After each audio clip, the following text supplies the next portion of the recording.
Assalamualaikum warahmatullahi wabarakatuh. Kita berjumpa di channel MJH.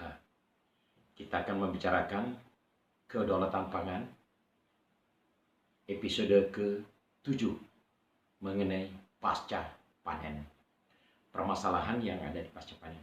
Seperti yang kita sudah bicarakan pada terdahulu, bahwa permasalahan di hulu, permasalahan di tengah, dan permasalahan di hilir. Sekarang ini kita berbicara permasalahan yang terjadi pada waktu panen. Apa yang disebut panen, saudara sekalian? Yaitu pada saatnya kita memungut hasil. Memungut hasil, ya. Kita petik hasil karena sudah matang, sudah saatnya. Ya. Jadi buah atau apa, atau bunga yang sudah waktunya untuk penggunaannya, itu disebut kita panen, ya, memetik hasil. Oleh karena itu, Bapak sekalian, permasalahannya di sini ada panen pada tanaman musiman seperti padi, tanaman pangan tentunya jagung, kedelai, kacang-kacangan. Ada juga panen di tanaman tahunan, ya. Kemudian juga ada panen misalnya di perikanan, ada perikanan budidaya, ada di perikanan laut, dan juga ada panen di kehutanan. Saudara sekalian, ya, permasalahannya di sini adalah bagaimana kualitas atau bagaimana dapat kita memanen dengan baik dan benar. Ya, di mana kita memanen hasil kita yang produktivitasnya cukup tinggi. Jadi panen itu pada misalnya tanaman musiman itu di padi, ya, di jagung, di kedelai, ya, tomat. Nah itu padi misalnya 3 bulan kan sudah matang, setelah ditanam, kemudian dipelihara, ya, kemudian sampai matang berbuah itu dipanen. Nah sekarang panen misalnya kalau seperti padi, kalau konvensional dulu varietas berbulu yang kita panen, ya, varietas lokal, itu padinya masih berbulu, itu kita panennya pakai anai-anai, ya. Nah, saudara, sekarang ini karena padinya sudah varietas baru namanya, maka itu tidak lagi dipanen pakai anai-anai, tetapi pakai sabit batanya, kemudian nanti pada saatnya dirontokkan dengan berbagai cara, bisa menggunakan thresher, bisa juga dibanting, kemudian dikumpulkan gabahnya.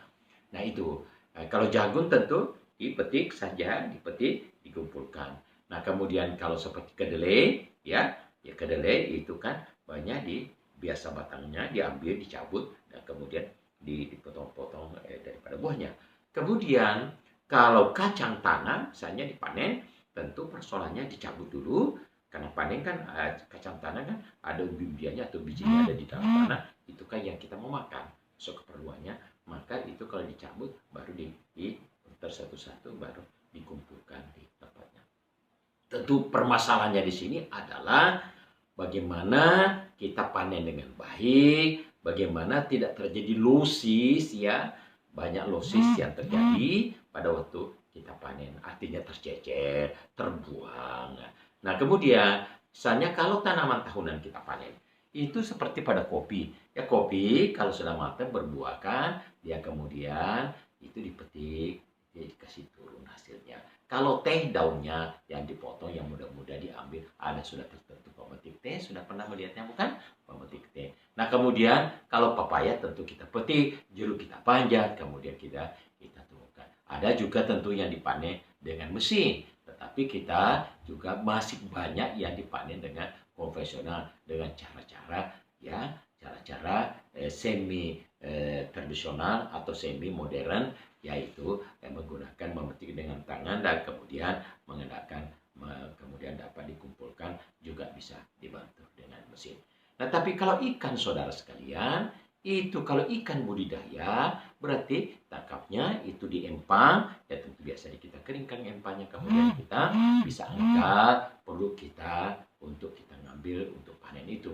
Nah, tetapi kalau misalnya keramba itu di sungai, nah kemudian atau di laut kita itu keramba tinggal diangkat kerambanya, ya panennya sudah ada ikannya di situ, diambil semuanya. Kemudian kalau di laut, ya berarti kita harus jalan, kita harus mancing, kita pakai perahu, kita pakai kapal, kita pakai sampan, kita pakai kapal, dan kapal besar. Terkadang sekarang armada, bahwa di kapal itu panen, ya, ambil hasil dari ikan yang tersedia di laut, kemudian diambil, kemudian oleh satu armada yang ada pada kapal besar, ya, yang kemudian itu bisa mancing, bisa jala, bisa dengan pukat misalnya, ya, untuk menangkap, dan kemudian setelah naik diberikan es, ya, didinginkan, atau langsung di situ diolah, karena di kapal itu sudah ada pengolahan ikan. Nah, semua yang dipanen itu tentu dikumpulkan di tempat produksi, dikumpulkan, kemudian dibawa kepada pabrik. Ada processing.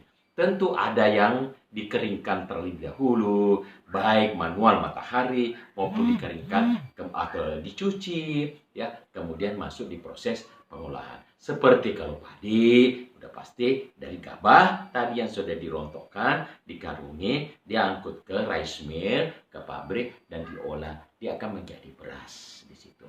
Nah, begitulah semuanya sama dengan jagung, dipipil, dan lain-lain. Kemudian keluar biji-biji daripada jagung itu, kemudian diproses. Inilah proses yang disebut panen, dan tentu permasalahannya adalah bagaimana kita memanen dengan baik, ya, mengambil panen pada buah-buah yang tepat, yang sudah matang, kemudian juga kita panen belum semuanya menggunakan mesin, alat-alat mesin untuk panen. Di situ permasalahannya. Itu yang kita sampaikan pada permasalahan pada panen episode ke-7 pada kedaulatan pangan pada tema kita ini. Demikian saudara sekalian, sampai bertemu pada episode yang berikutnya. Assalamualaikum warahmatullahi wabarakatuh.